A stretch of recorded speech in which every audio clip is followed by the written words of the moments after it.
Perda da placa em alagamentos é comum, mas rodar sem identificação rende multa de R$ 191,54 e até apreensão do veículo. Já vá deixando seu joinha e se inscrevendo, porque as informações de hoje são muito importantes. É muito comum, ao atravessar vias alagadas, perder a placa de identificação do veículo. Isso acontece porque o contato da água força os parafusos de fixação da placa, fazendo eles se soltarem. Quase sempre é a placa dianteira que se perde na enxurrada. Rodar sem a placa é considerado infração gravíssima e o automóvel pode ser apreendido. A multa é de $293,47, esclarece Eder Altiter, gerente de registro de veículos do Detran, Pernambuco.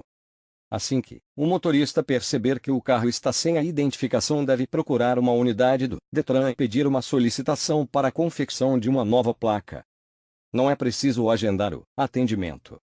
O documento é pago e custa atualmente em torno de R$ 31,85.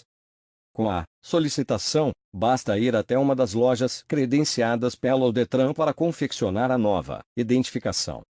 A relação das lojas é entregue junto com a solicitação da placa ou pode ser consultada no site do Detran da sua cidade. O preço médio que o comerciante pode cobrar pela placa dianteira é em torno de R$ 67,17.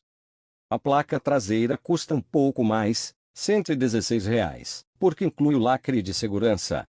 Apenas no caso da substituição da placa traseira é preciso fazer também uma vistoria do veículo no Detran, mesmo assim sem agendamento, porque se trata de um atendimento de emergência. O Detran alerta para comerciantes que oferecem placas fora do padrão exigido. A placa do veículo não pode ser mais pintada. Deve ter a película refletiva e ainda um código de barras que comprova a autenticidade da identificação, explica Eder Altiter.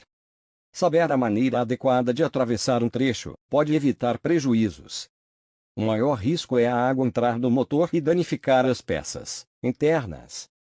Durante o período chuvoso é comum encontrar ruas alagadas em algumas cidades do país. Tentar atravessar estes trechos pode causar prejuízo para os motoristas, principalmente para quem dirige carros menores. Vai a algumas dicas sobre o que fazer nessas situações.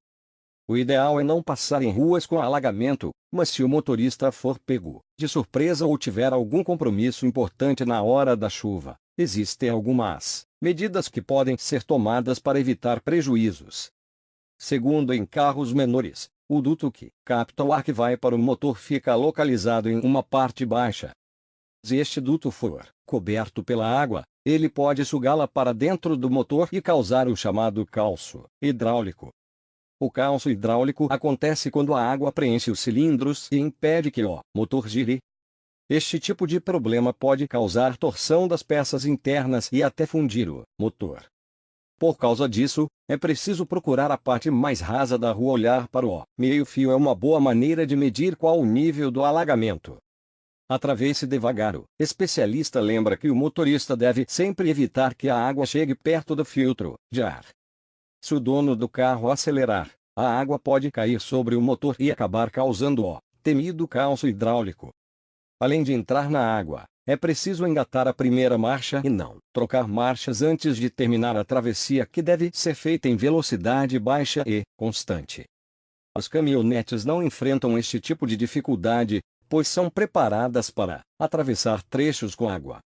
Mesmo assim, o recomendado é que os motoristas destes veículos evitem correr. Com esta medida, a água não cobre outros carros, situação que poderia até provocar um acidente. Paciência é fundamental na hora de atravessar uma rua alagada. Ele lembra que é preciso evitar medidas desesperadas, pois elas podem causar prejuízo. Não adianta o motorista ficar afoito e querer passar por onde uma caminhonete passa, que ele vai se dar mal, e se o carro desligar no meio da parte alagada. O especialista explica que se o carro morrer no meio do alagamento, não se deve tentar ligá-lo novamente. Se o carro apagou, é porque já entrou água no motor. Se o motorista tentar dar partida, o motor vai sugar mais água e piorar a situação. Neste caso, a única coisa a fazer é ligar o pisca-alerta para sinalizar que o carro está com problemas e levar o carro para uma oficina e um reboque. Na oficina, os mecânicos vão tirar a água que entrou e verificar se alguma peça estragou. Obrigado por assistir nosso vídeo. Até o próximo.